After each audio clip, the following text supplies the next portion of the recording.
यहूदियों के पुराने नियम की सबसे छोटी पुस्तक ओबद्याह है, जिसमें केवल 21 पद हैं।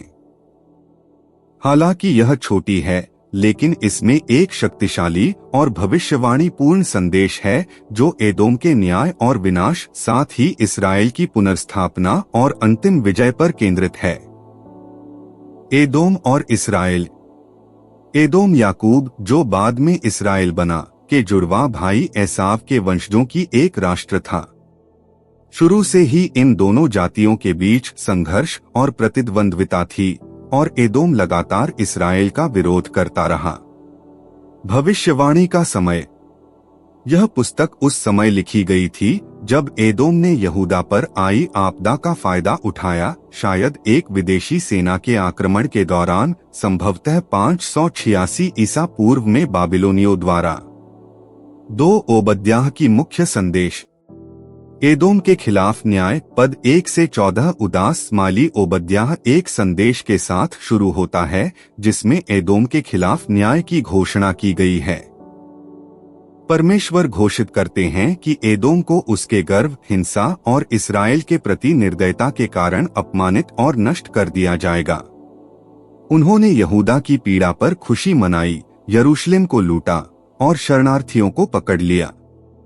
एदोम का गर्व। एदोम के लोग पहाड़ों में रहते थे, जिससे उन्हें सुरक्षा का एहसास होता था। लेकिन परमेश्वर स्पष्ट करते हैं कि चाहे वे जितना भी छिपने या सुरक्षित रहने की कोशिश करें, वे न्याय से नहीं बच सकते। अहंकार के खिलाफ चेतावनी। संदेश इस बात पर जोर देता है कि अहंकार और विश्वासघात दंडित किए जाएंगे। एदोम अपने किलों और ज्ञान के कारण घमंड से भरा हुआ था, लेकिन परमेश्वर ने दिखाया कि उनकी शक्ति निरर्थक थी।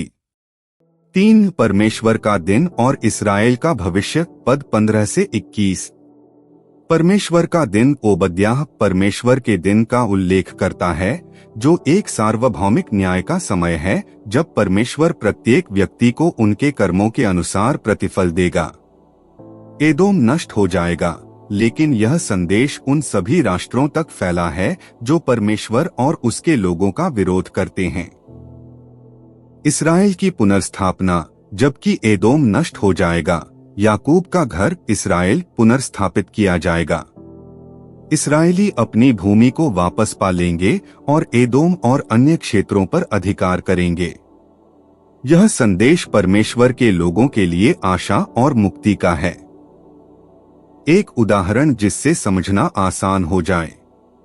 कल्पना कीजिए कि आपका एक पड़ोसी है जो आपकी मुसीबत के समय आपकी मदद करने के बजाय आपकी स्थिति का फायदा उठाता है, आपकी चीजें चुरा लेता है और आप पर हंसता है।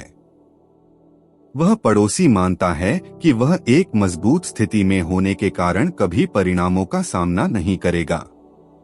हालांकि समय के साथ वह अपनी बर्बादी का सामना करता है और उसने जो कुछ भी आपसे लिया था वह आपको वापस मिल जाता है और अंततः आपको इनाम मिलता है।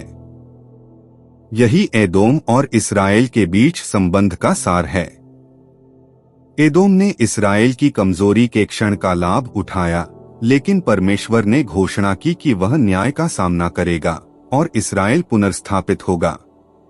यह कहानी हमें परमेश्वर के न्याय के बारे में सिखाती है, यह दिखाते हुए कि कोई भी इतना मजबूत या सुरक्षित नहीं है कि वह परमेश्वर के न्याय से बच सके।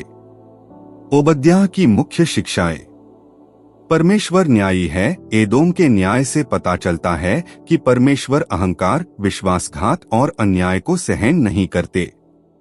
वह अपने लोगों की रक्षा करते हैं और उन लोगों को दंडित करते हैं जो उनका विरोध करते हैं।